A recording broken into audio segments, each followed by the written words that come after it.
Assalamualaikum warahmatullahi wabarakatuh. Perkenalkan, nama saya Siti Rahma Husain dengan NIM 811423156. Di sini saya akan menjelaskan sedikit pengertian dan definisi serta batas normal dari penyakit asam urat. Nah, perlu kita ketahui bahwa penyakit asam urat itu adalah penyakit yang diakibatkan oleh tingginya kadar asam yang ada di dalam darah yang menyebabkan menumpuknya asam urat pada persendian dan organ tubuh lainnya.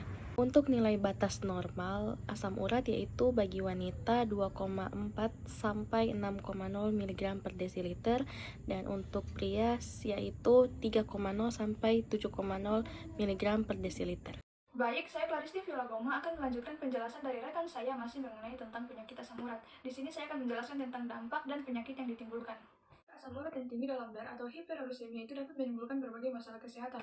Salah satu dampak utamanya adalah pembentukan kristal asam urat yang menumpuk di sendi, menyebabkan peradangan dan kondisi yang dikenal sebagai asam urat atau encok.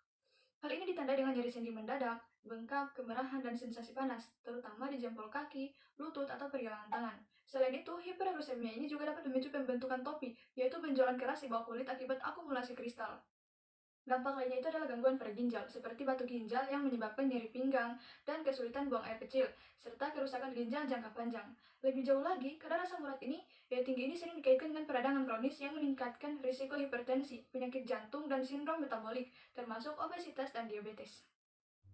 Penyakit yang dapat ditimbulkan akibat kadar asam urat yang tidak normal, baik yang tinggi maupun rendah, meliputi yang pertama itu adalah penyakit asam urat atau gout. Ini adalah kondisi yang paling umum terkait dengan kadar asam urat tinggi atau hiperuricemia. Gout terjadi ketika kristal monosodium urat terbentuk dan mengendap di sendi, menyebabkan peradangan dan nyeri hebat, terutama pada sendi ibu jari kaki. Yang kedua itu batu ginjal. Kadar asam urat yang tinggi dapat menyebabkan pembentukan batu ginjal, yang dapat menyebabkan nyeri hebat dan masalah saluran kemih. Batu ginjal terbentuk ketika asam urat mengkristal di dalam ginjal. Yang ketiga itu ada penyakit ginjal. Hiperuricemia dapat berkontribusi pada kerusakan ginjal seiring waktu karena ginjal berusaha untuk mengeluarkan asam urat yang berlebih. Ini dapat menyebabkan kondisi seperti gagal ginjal. Yang keempat itu penyakit kardiovaskular. Beberapa penelitian menunjukkan bahwa kadar asam urat yang tinggi dapat berhubungan dengan peningkatan risiko penyakit jantung dan hipertensi. Perkenalkan, nama saya Grace Dewinta Sahi dengan NIM 811423007. Di sini saya akan menjelaskan tentang pemeriksaan gula darah. Baik, di sini saya akan menjelaskan tentang definisi dari gula darah. Gula darah adalah kadar glukosa dalam darah. Glukosa dari makanan berkarbohidrat digunakan oleh tubuh dengan bantuan insulin dan pankreas. Kadar gula darah diukur untuk memantau kesehatan, terutama untuk mendeteksi diabetes. Gula darah yang terlalu rendah atau tinggi bisa menyebabkan masalah kesehatan. Kadar gula darah normal bervariasi tergantung waktu pengukurannya. Saat puasa, normalnya 70-100 mg per desiliter. 2 jam setelah makan, normalnya kurang dari 140 mg per desiliter. Tes waktu, normalnya kurang dari 200 mg per desiliter. Berikut adalah dampak kadar gula rendah di bawah dan di atas nilai normal. Gula darah yang terlalu rendah atau hipoglikemia dan terlalu tinggi atau hiperglikemia bisa berdampak buruk. Hipoglikemia terjadi saat kadar gula darah di bawah 70 mg per desiliter. Gejalanya bisa berupa lemas, gemetar, berkeringat dingin, pusing, mudah marah, kebingungan, kehilangan kesadaran, atau juga bisa kejang. Penyebabnya bisa karena kelaparan, terlalu banyak insulin, atau aktivitas fisik berlebihan tanpa makanan yang cukup. Nah, yang kedua itu adalah hiperglikemia. Terjadi saat kadar gula darah di atas 200 mg per desiliter. Gejalanya termasuk sering haus, sering buang air kecil, lemas, penglihatan kabur, dan juga sakit kepala. Jika tidak diatasi, bisa menyebabkan kerusakan pembuluh darah, gangguan ginjal, kerusakan saraf, masalah mata, dan luka yang sulit untuk sembuh. Jika gula darah sering di luar batas normal, segera cari penanganan medis untuk mencegah komplikasi. Ada juga penyakit yang ditimbulkan dari gula darah, yaitu hipoglikemia. Terjadi saat kadar gula darah di bawah 70 mg per desiliter. Ini bisa menyebabkan kejang, kerusakan otak, atau koma jika tidak segera ditangani. Nah, serangan hipoglikemia berulang dapat mempengaruhi fungsi otak, terutama pada anak-anak dan orang tua. Hipoglikemia berat juga bisa memicu aritmia yang menyebabkan resiko serangan jantung. Nah, yang kedua ada hiperglikemia. Terjadi saat saat kadar gula darah di atas 200 mg per desiliter, ini bisa menyebabkan diabetes tipe 1 dan 2, di mana tubuh tidak bisa mengatur gula darah dengan baik. Jika tidak diatasi, hiperglikemia bisa merusak pembuluh darah, meningkatkan risiko serangan jantung, stroke, dan hipertensi. Ini juga menyebabkan kerusakan pada mata atau retinopati diabetik, ginjal, nefropati diabetik, dan saraf neuropati diabetik. Luka di kaki atau bagian tubuh lain bisa sulit sembuh dan berujung pada ESA, amputasi. Hiperglikemia juga melemahkan sistem imun, membuat tubuh lebih rentan terhadap infeksi. Perkenalkan, nama saya Siti Nurhaliza Talibo dengan NIM 811423134. Hipertensi atau tekanan darah tinggi adalah kondisi medis di mana tekanan darah sistolik melebihi 140 mmHg dan diastolik lebih dari 90 mmHg. Ini sering disebut silent killer karena sering tidak menunjukkan gejala hingga komplikasi serius terjadi. Hipertensi dapat disebabkan oleh faktor genetik, gaya hidup, dan kondisi kesehatan lainnya.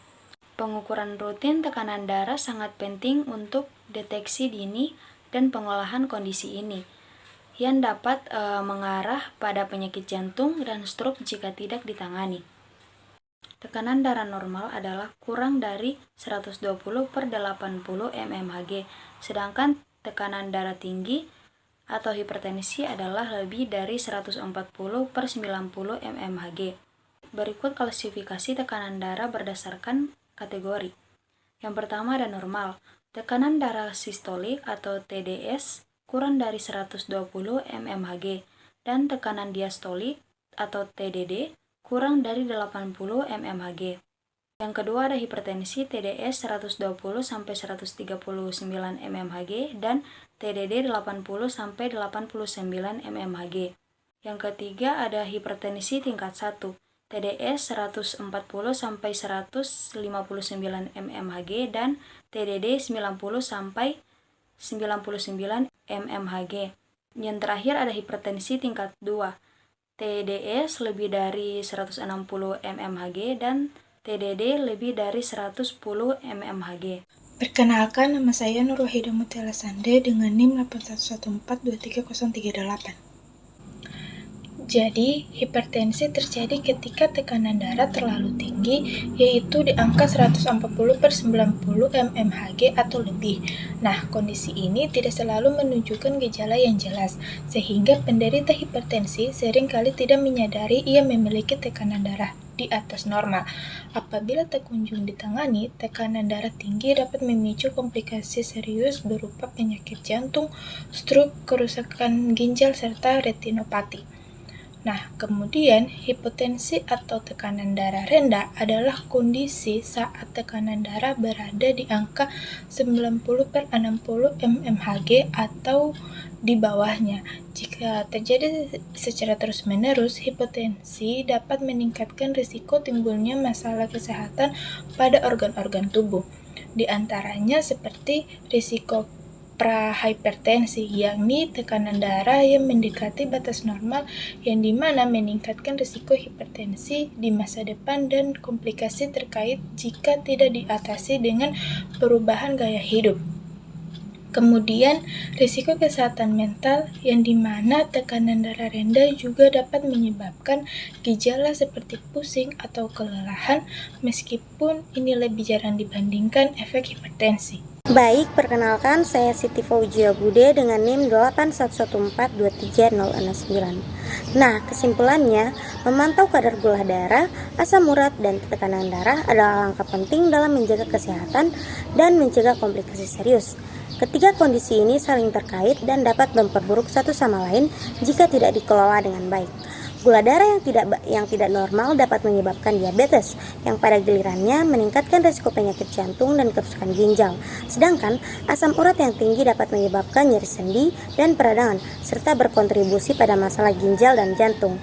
Nah, hipertensi atau tekanan darah tinggi sendiri dapat merusak pembuluh darah dan organ vital, meningkatkan risiko serangan jantung, stroke, dan gagal ginjal. Assalamualaikum warahmatullahi wabarakatuh. Perkenalkan, nama saya Masayu Anastasia Yunus dengan NIM 811423182. Pemeriksaan rutin untuk ketiga kondisi ini sangat penting untuk deteksi dini dan penanganan yang tepat. Tanpa pemeriksaan rutin, kondisi ini bisa berkembang tanpa disadari hingga menimbulkan komplikasi serius yang sulit diobati. Misalnya, diabetes yang tidak terkontrol dapat menyebabkan neuropati diabetik yang merusak saraf dan mengurangi kualitas hidup.